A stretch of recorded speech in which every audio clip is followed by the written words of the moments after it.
And then I thought, I'm going to see if we can get Lauren to come and speak at Awaken, because I think that lots of the women here would really enjoy her. So Lauren, it's great. She's had a bit of a nightmare journey. The Piccadilly line is down, of course. And so she had to come to Brentford, and it's very stressful when you're about to speak and you suddenly find that your mode of transport isn't there anymore. But she was pretty chilled, I imagine. Does that happen to you quite often? Because you seem very chilled. You knew how you were going to get a cab, and you were just on it. But anyway, I managed to pick her up, so that was good.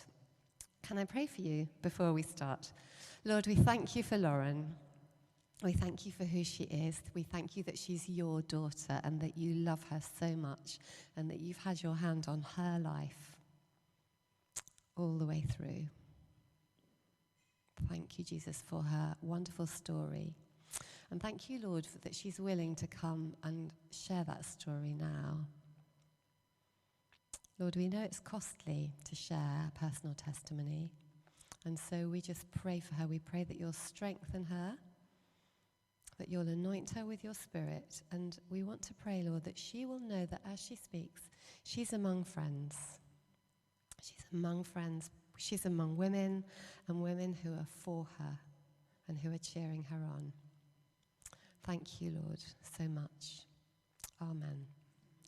Amen. Welcome, Lauren. Let's give her a welcome, shall we? And I'm going to give you this. Great. Thank you so much. I was actually going to start by being like, and who saw the talk that I did for New Wine? But I think that's probably a bit mean. No judgment if you didn't tune in that day. But just in case people have seen it, I've decided this isn't going to be the same. So don't worry. The food is spectacular, just to echo that. And that was just brilliant. This woman looks like she cooked it because she's in a chef. Either that or it's just a really niche dress sense. I also did a chia seed tooth check before I came up. But if you see anything, just wave and let me know, and I'll take a second to dig it out because this is being recorded. So, just got to put my best foot forward. So I'm Lauren Windle. I am a journalist and an author. And I do a bit of, have I lost? Oh, no, I'm back. Okay, we'll just see how this goes. And I do a bit of presenting as well, and I speak in 3 different main areas. One is just faith, which for a room of Christian women is very broad and generic, but often that's to a not-so-Christian audience. Dating and being single, which is what I wrote my book on. But today I'm here because I'm going to talk to you about probably the thing I'm most passionate about, and that is addiction. And I think the word addiction is really strong. It's very stigmatized. People automatically have pictures and assumptions of what we're talking about. So I just want to loosen that a little bit before we start. I can't remember what it was, but ages ago when I started doing these talks, I did Google the sort of technical definition of addiction. And if you choose to do that, just know that I think it's a bit wrong. It's something like, someone who can't stay away from substances, or, that's heavily paraphrased. That's not my understanding of addiction. And there's a huge amount of debate amongst these sort of academics and stuff like that about what can and can't be classified as an addiction. And as far as I'm concerned, it's kind of all semantics.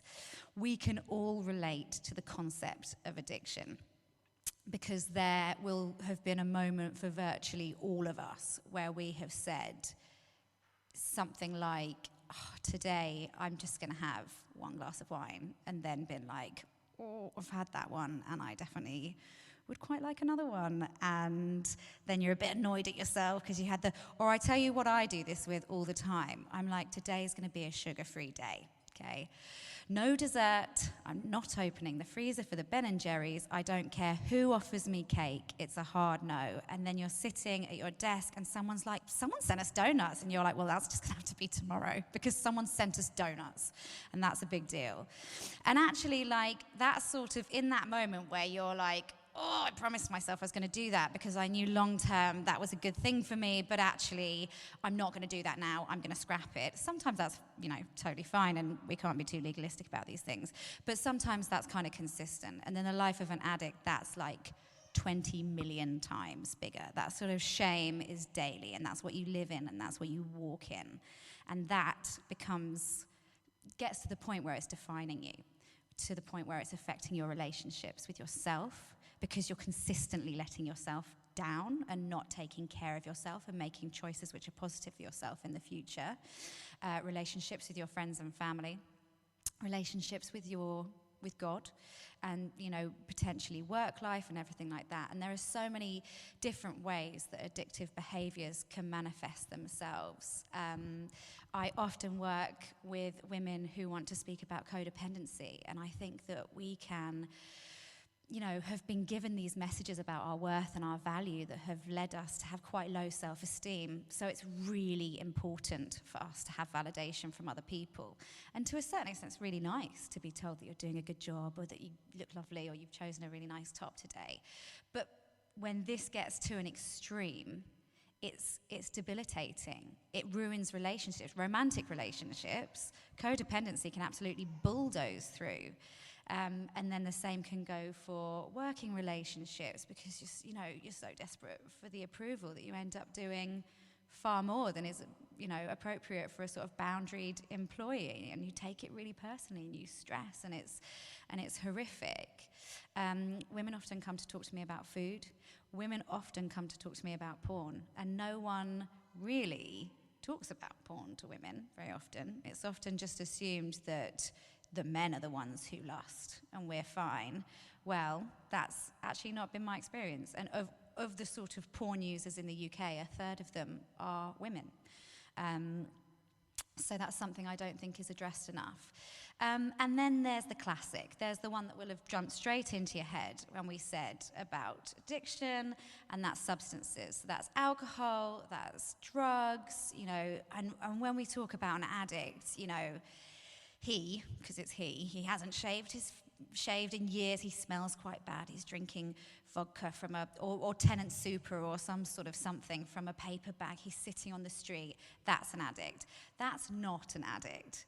That's one of absolutely many people in addiction, and it's really important to sort of normalize is a stretch, because I don't want you leaving here thinking that absolutely everyone is struggling with an addictive behavior, and I don't want to put problems into your mind where they're not.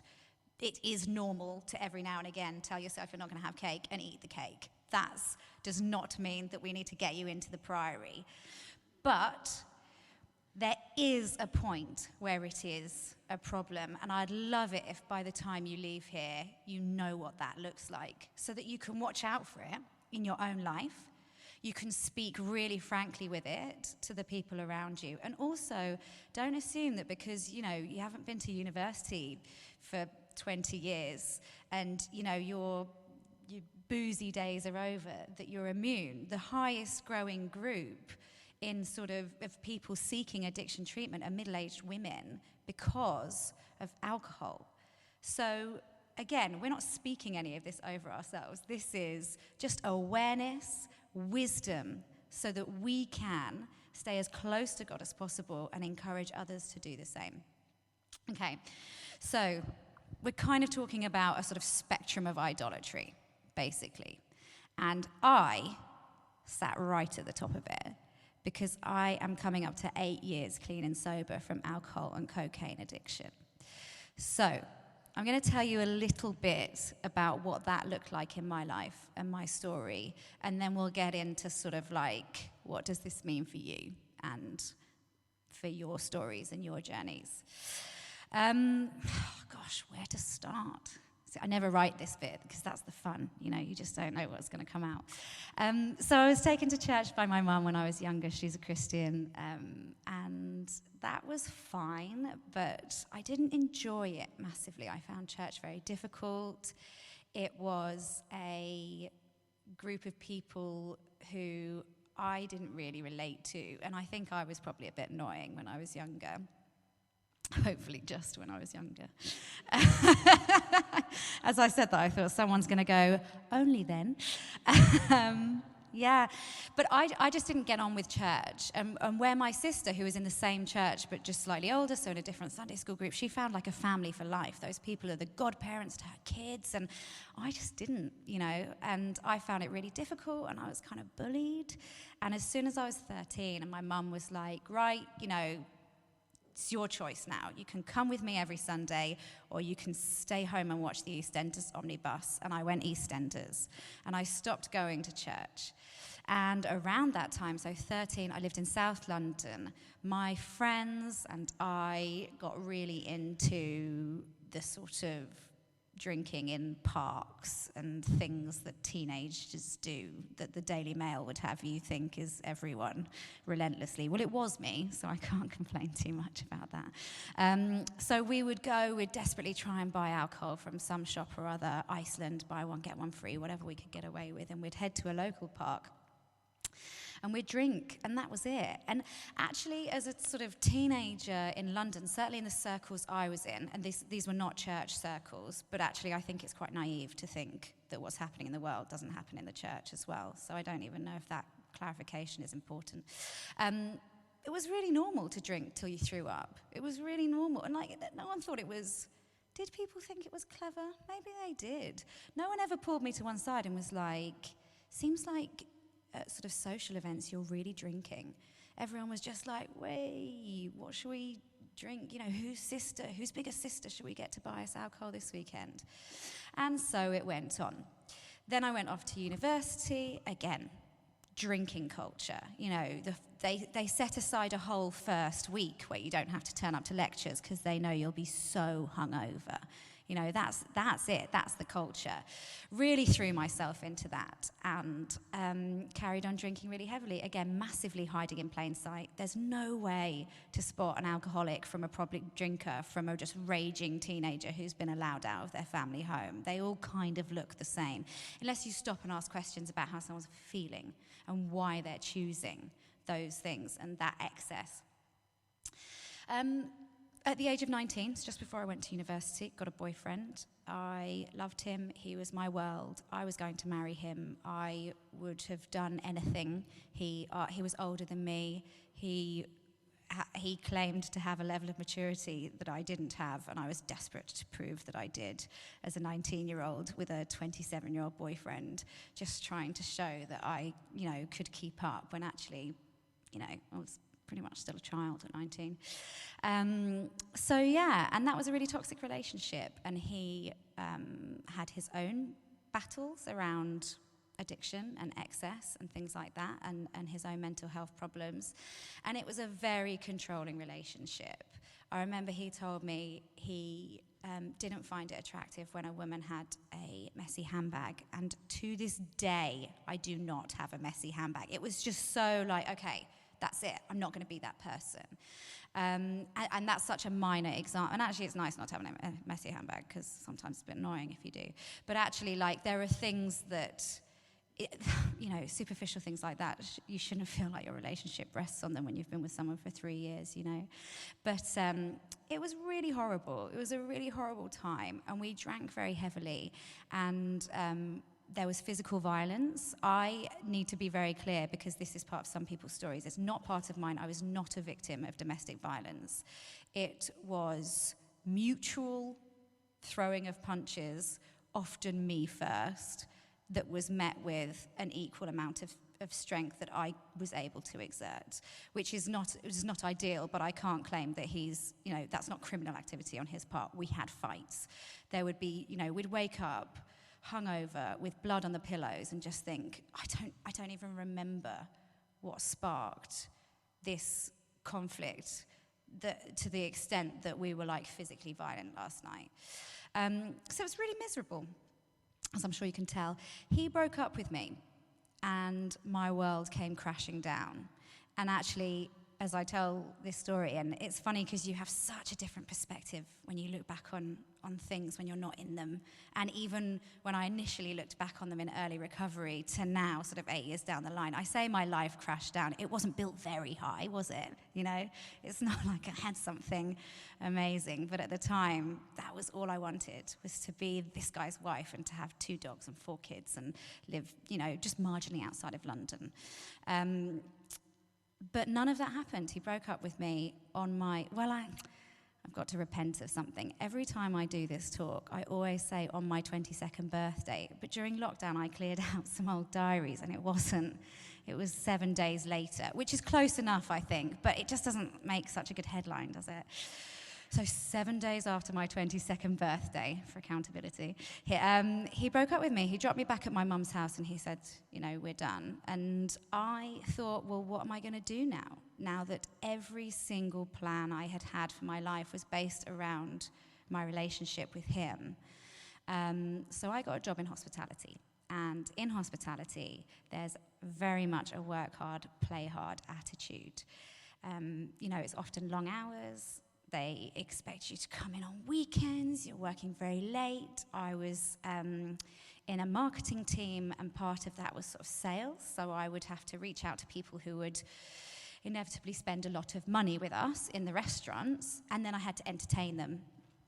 So they basically handed a 22-year-old in the midst of heartbreak the ability to sign off any alcohol bill she wanted in the city. And because I was sort of blonde and, you know, smiley, they were like, yeah, just throw her in with all of those kind of city people who've got these big budgets. And people started offering me cocaine, which is not unusual and not restricted to the city or to hospitality. I've just been invited to speak for a convention of estate agents, because apparently it's rife there. And actually, the more I speak to people, turns out there's very few places it's not rife. I have worked in a church recently and can confirm I saw no traces of cocaine. But that's the only industry so far. So, yeah, I mean, there's, just because you don't work in hospitality, or, you know, it's hard to get through life without being around people who are involved to some extent with drugs, which is a real, real shame. And I was a bit lost. I was really enjoying drinking. It's very hard to drink every single night and maintain it, but cocaine, in terms of chemically, allows you to consume more alcohol, so it very much facilitated a second problem that I already had. And I just went for it. I thought, yeah, why not? You know, I didn't really like it the first time. And I remember the third time someone offered it to me, I was like, no, you tried it now, you don't need it. And then he went to the toilet and came back.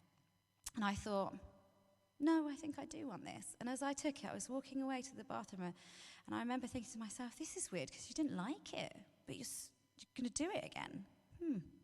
That sounds like a red flag to most people, but I just logged it as another silly thought and carried on doing what I was doing. And I'll often say this. When it comes to making bad decisions, I usually paraphrase this to make it not Christian, but I'm amongst friends. So the Christian version of this is sin is, oh no, I might have actually not got it.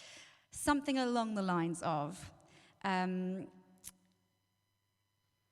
when it is easy to say no to sin, you don't realize how important it is. And by the time you realize how important it is, your ability to do so on your own merit is gone. That's addiction. That was it for me. I could have said no that third time. In fact, I did, and just sort of changed my mind last minute. By the time I realized I needed to say no, it was way too late. I was way too deep in. And I've thought it myself before I had this experience, because I was reasonably late to it. So I started taking drugs at 22. I would have been drinking alcoholically before that, but you know, no one would have picked up on that till I was 55 or something. I would have been able to, you know, kind of skim through life doing that, I think. Whereas drugs, it's kind of hard to pretend you don't have a problem when you're taking drugs regularly. But that was it. And I've thought to myself previously, and even in the time, like, and I remember saying to a boyfriend, I'm addicted to cocaine. It was the first time I said it out loud, and he was like, if you're addicted to cocaine, just stop taking it. Which is the most sensible, but also the most ridiculous thing that you can say. Like, it makes so much sense, but makes absolutely no sense at the same time. I also went to the NHS, and an NHS nurse said to me, okay, so when you're at the pub, just have 2 glasses of wine. I'm like, oh, just the 2 glasses. Oh, gosh, if only someone had said, like, yeah, tell me how. Tell me how to drag myself away. To this day, if I have dinner with any of you guys and you have a glass of wine and you leave that much in the bottom of the glass, I'm going to be staring at that thinking, that person is mental. How have they managed to leave that in the bottom of a glass of wine? I'd be sitting at dinner, so nice, let's break bread, let's come round. 4 people, you bring out 1 bottle of wine, that's my night ruined, because I'm staring at it thinking, that's not enough. They've got to be joking. Is there more in the fridge? Should I suggest I go to the shop? When should I suggest I go to the shop? Will they know that I need this? I know that I knew when all the shops closed. I know the shop down there closes at 11, so maybe at 10:30 I'll just see how this plays out, and I'll say, like, should I go and get another bottle? And then I'll obviously come back with 2 because I'm not stupid. That was it. Every single day was just a relentless calculation. And then when drugs is entered into the mix, you're like, okay, so you never call for drugs before you go out because you're convinced you're not going to do it that day. Of course you're not. You've made a decision that you're not going to.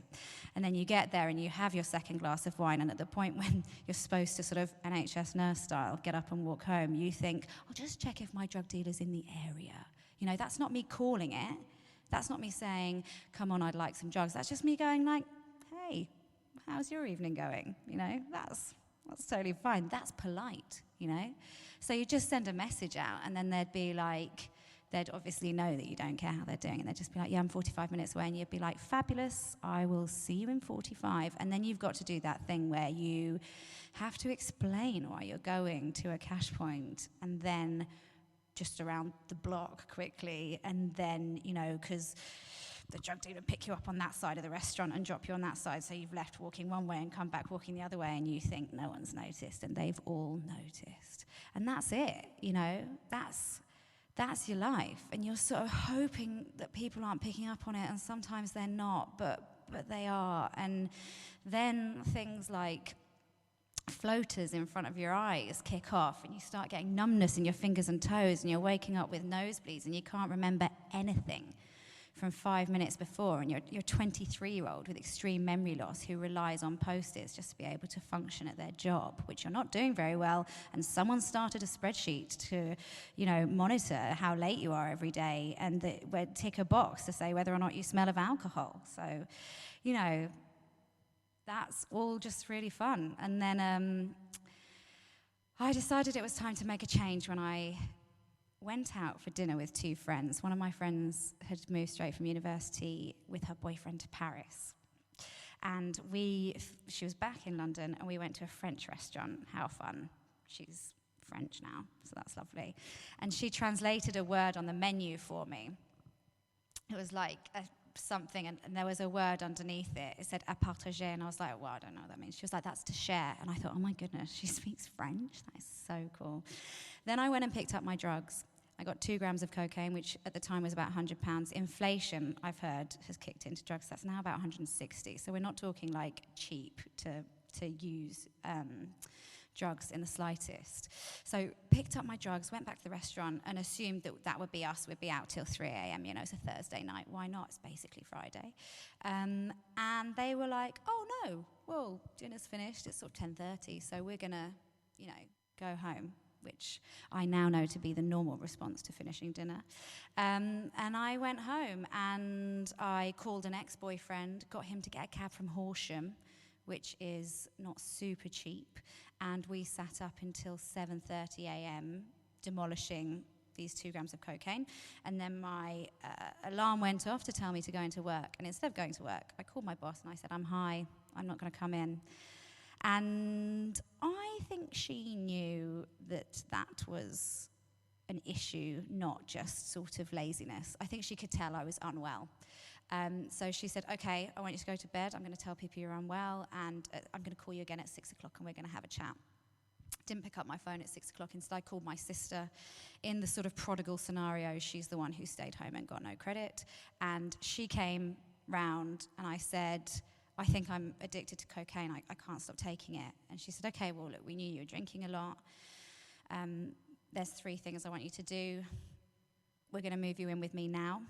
So you leave this place. We'll sort something out. We'll sort, get you out of contract, whatever we have to do. But you come and live with me now. On Sunday, I want you to come to church with me. And on Monday, when you go into work, it will be with a typed resignation letter that you need to sign and hand in.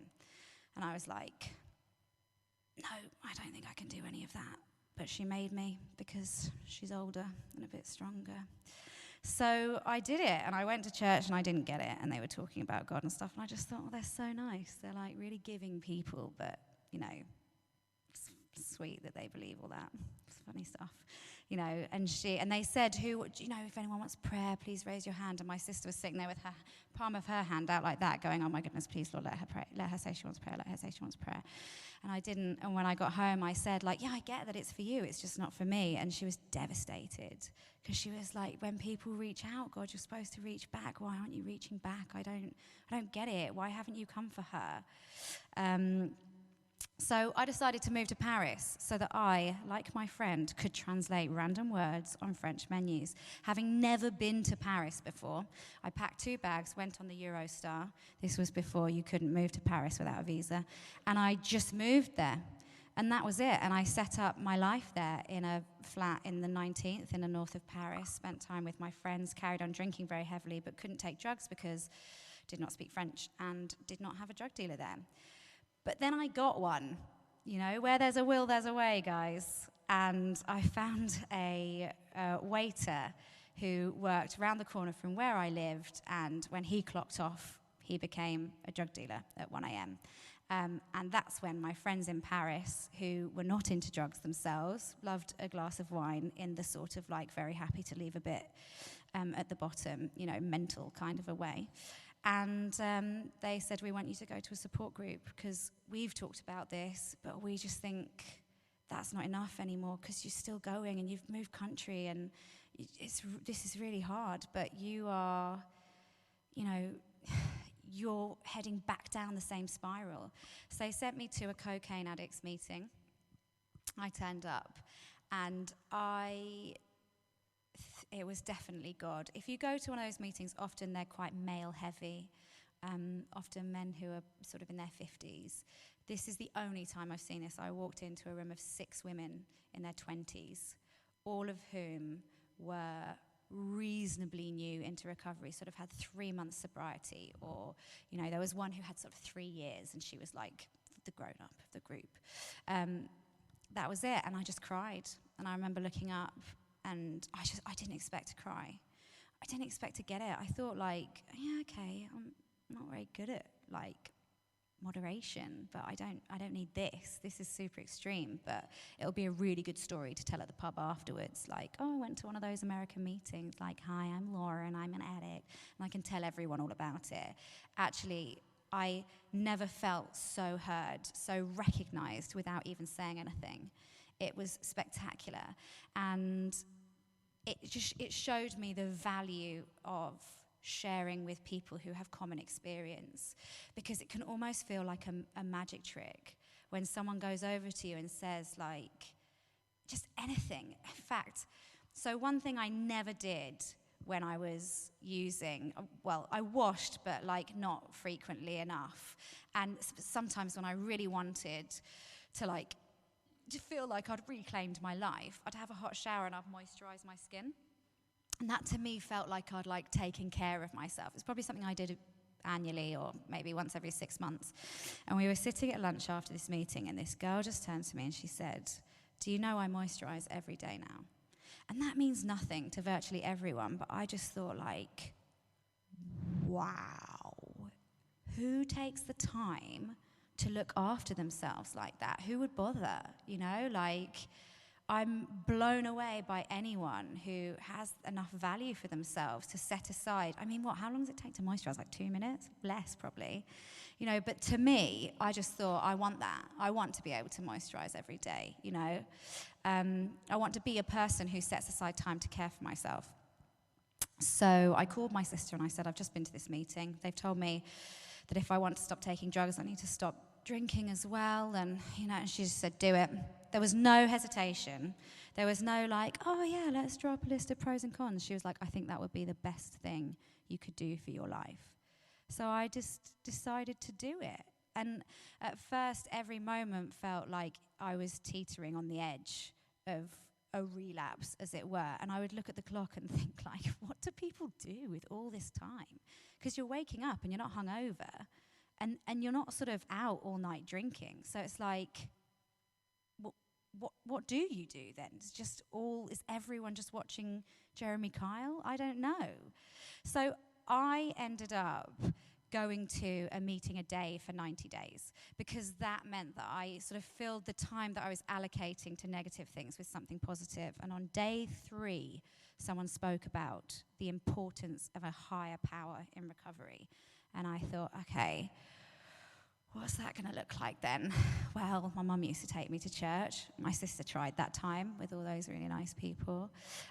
So I Googled English-speaking church in Paris, and I turned up on my 5th day of sobriety, and I said, I am addicted to cocaine, but I haven't taken it for 5 days. Can someone pray with me? And the vicar freaked out. He went straight to go and grab a couple, sit down, you know, all of this.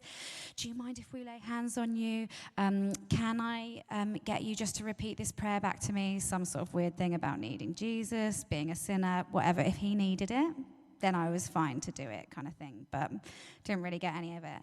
But they just completely took me under their wing. And it was only sort of with reflection when I thought through the words of that prayer that I'd sort of hurriedly chanted back to some guy that I realized I meant it, you know? That I realized actually, you know, I recognized how far I'd gone wrong, and I saw that there may be an easier path, even if it doesn't always feel easier, through God. So yeah.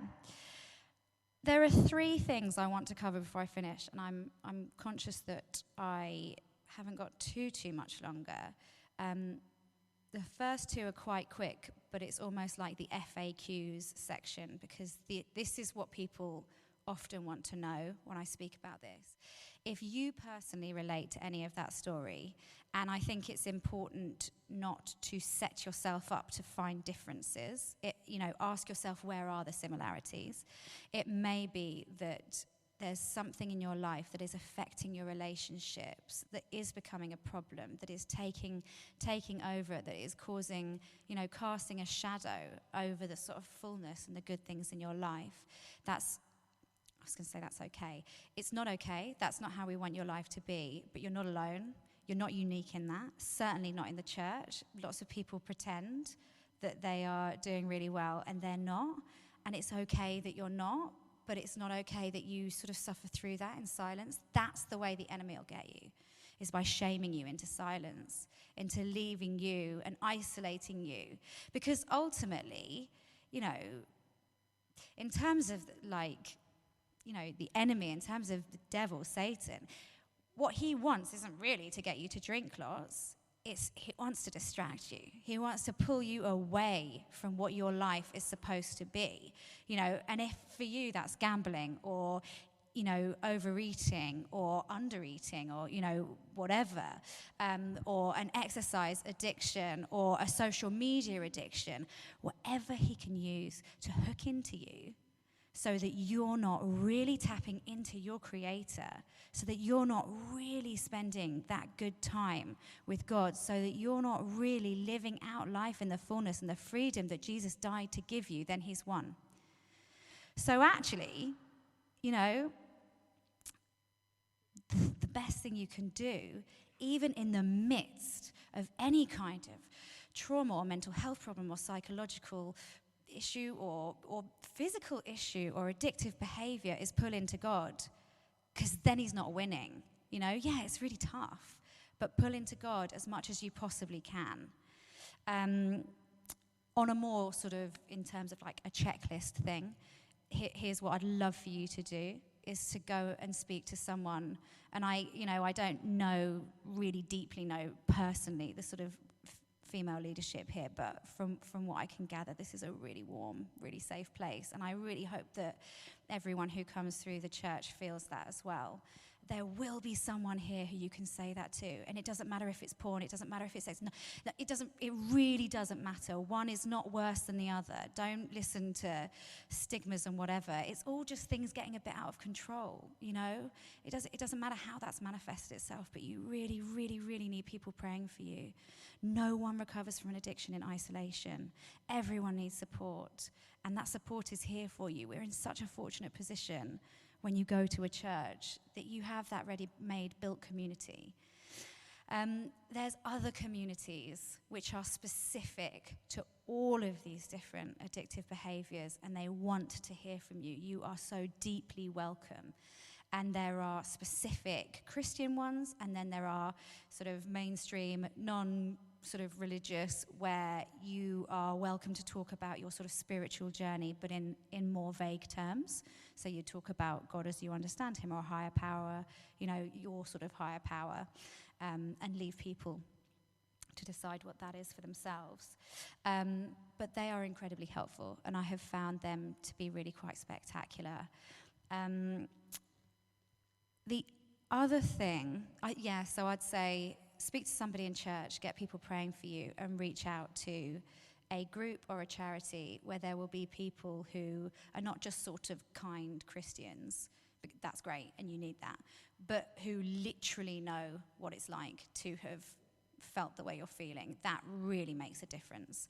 And all the better if you can find people with a faith, but actually, you know, you can plug into your faith here and find support from people who don't believe what you believe as well. Is the freedom that's key. If you're worried about a friend, that's the next FAQ everyone wants to know. There's someone in your family, someone at work who is, you know, you're thinking of starting up your own spreadsheet, ticking whether or not they smell like alcohol and saying what time they come in. Don't do that, by the way. It's not the gentlest way to encourage someone to change.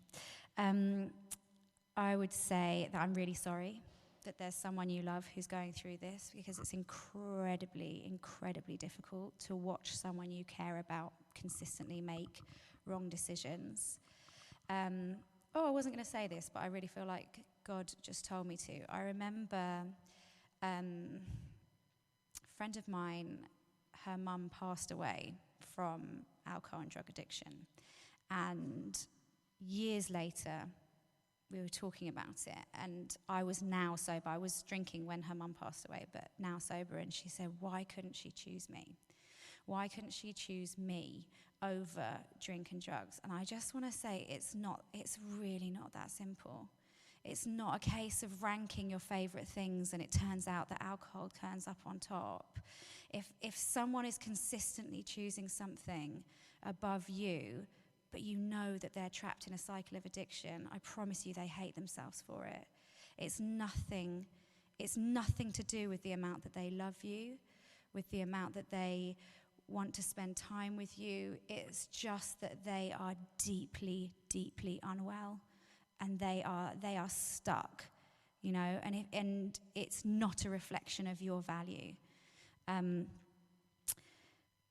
What I would do if someone I cared about was in this situation, what I do is I think it's great to show up in person. And I recognize all situations are different. And I've had a lot of people message and say, yeah, we've shown up. We've been here for 5 years and they've stolen from us and they've done this and da-da-da. So, you know, all situations are different. But on the whole, what you want to do is say to someone, you can see that they're making negative choices that affect them. You can see that they're making choices that you think they even probably don't want to be making, that you're concerned about them, that you care about them, that you'll be there, and you know it's going to take a long time. But you need that person to make positive choices for themselves.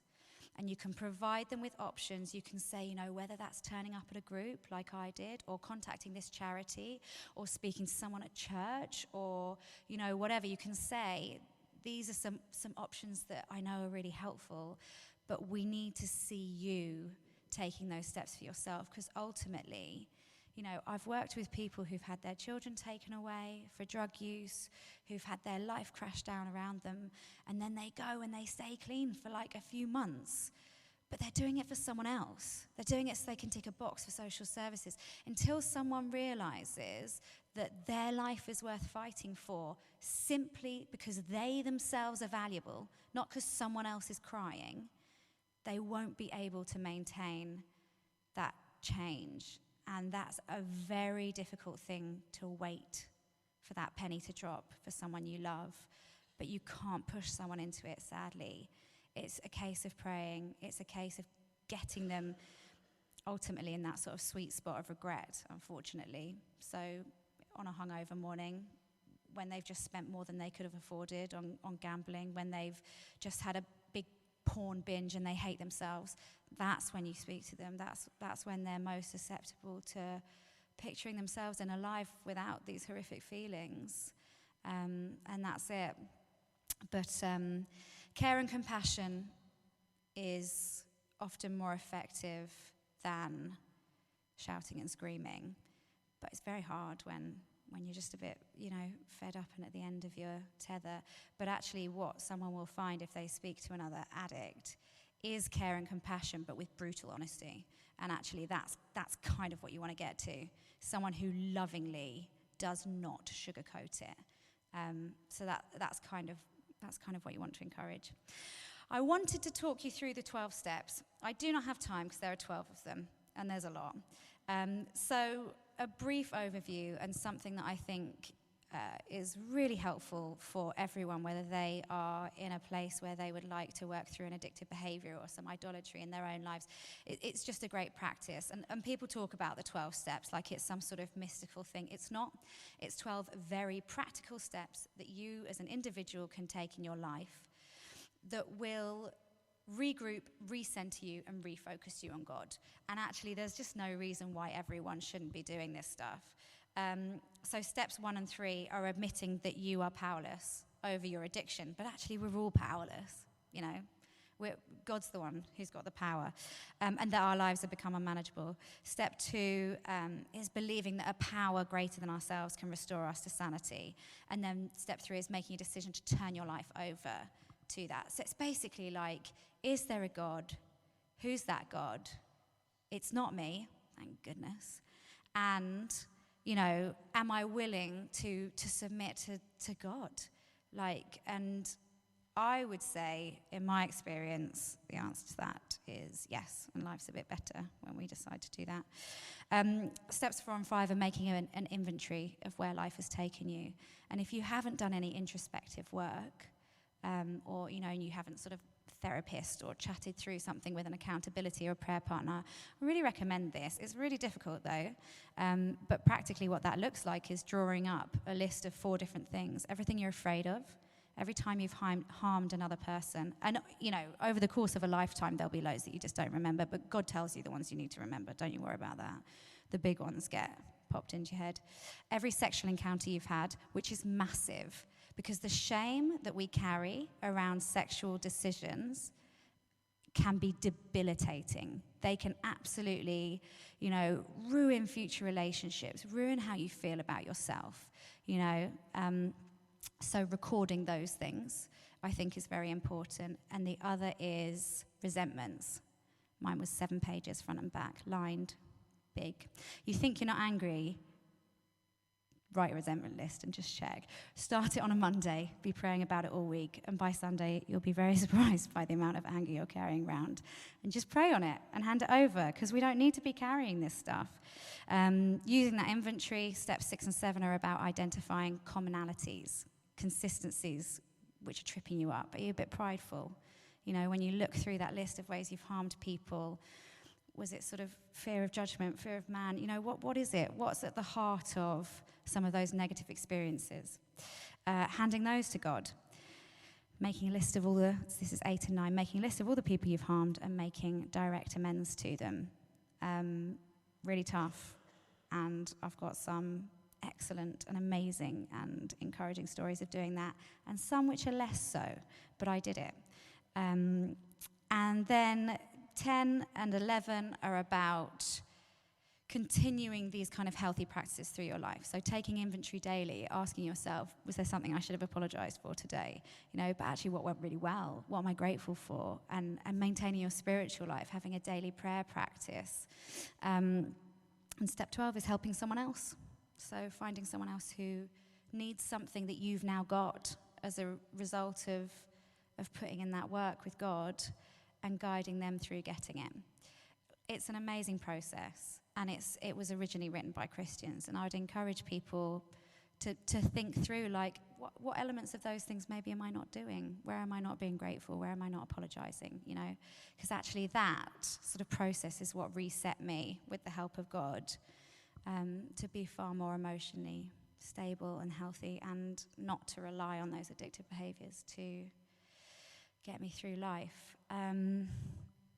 That is everything that I had on my list. I know that this session finishes in 11 minutes, but we have covered some really heavy things, so we're not just going to sort of run straight off.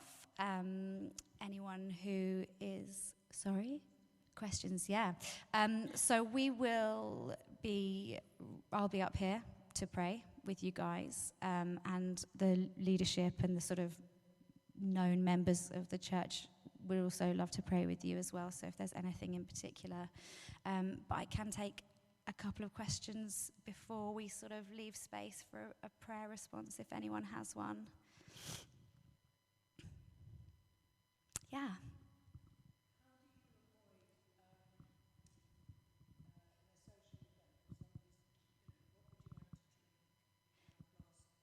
Yeah.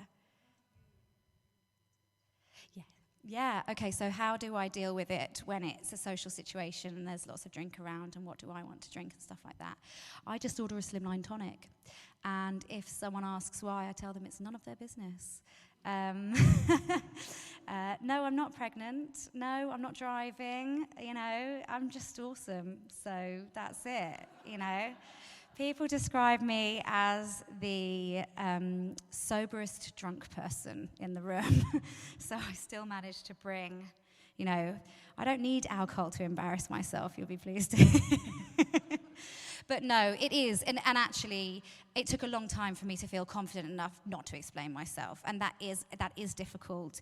Some people just get, a tonic water or even just a sparkling water with ice and lime. And everyone will just assume they've got gin and tonic, And there are plenty of sort of 0% beers you can get now, and, all of that kind of stuff that kind of doesn't really flag up that you're not drinking. But I just...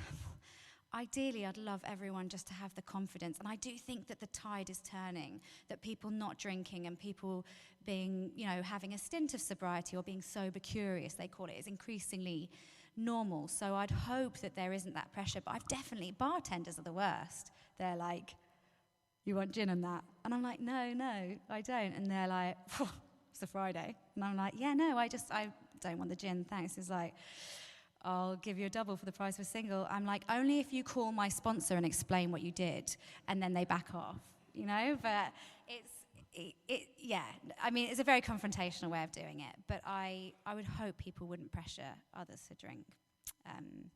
And I have an agreement with my friends that if we're going to an event where they suspect that someone may be using cocaine, as in, come with me to a work function, and they're aware that it's that sort of circle, they tell me in advance, and I often just don't go.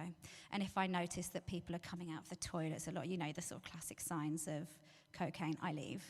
And I have another agreement with my friends, which I think everyone should have, addict or not, that when I say I'm leaving, no one convinces me to stay. They say, okay, have a lovely night, and that's it, and I get to walk away. Because the whole just another half hour is really unhelpful for me. So that, I think, is a great boundary to put in place. Anything? Yeah? Yeah.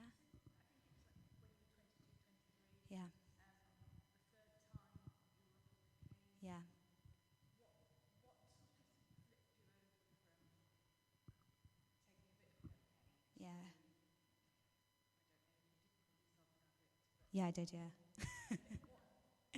Yeah, when was the point? Yeah.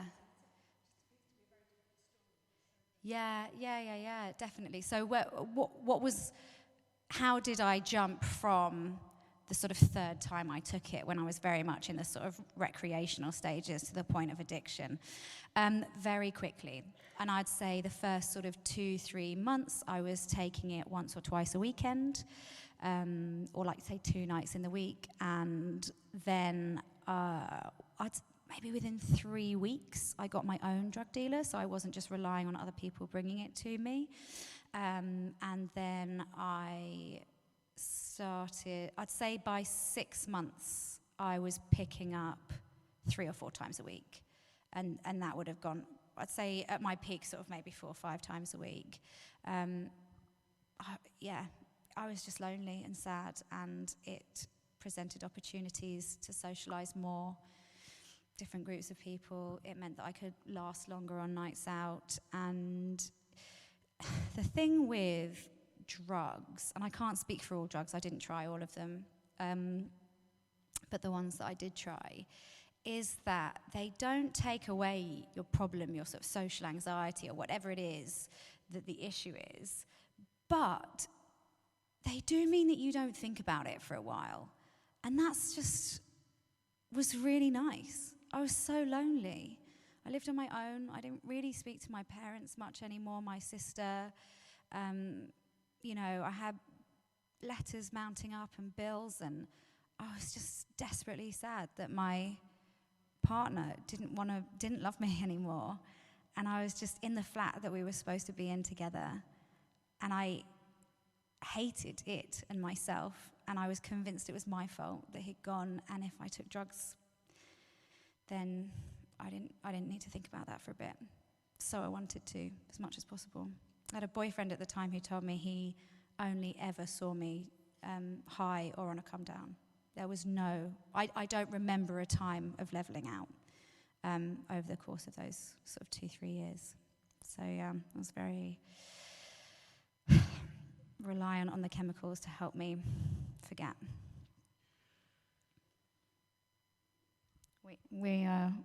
What's happening here? Hello. Is this on? She's going to join us just to do a dance that's just filled her with spirit, so we'll all just take a moment. No. Let's stand up, shall we, and just take a moment before we finish.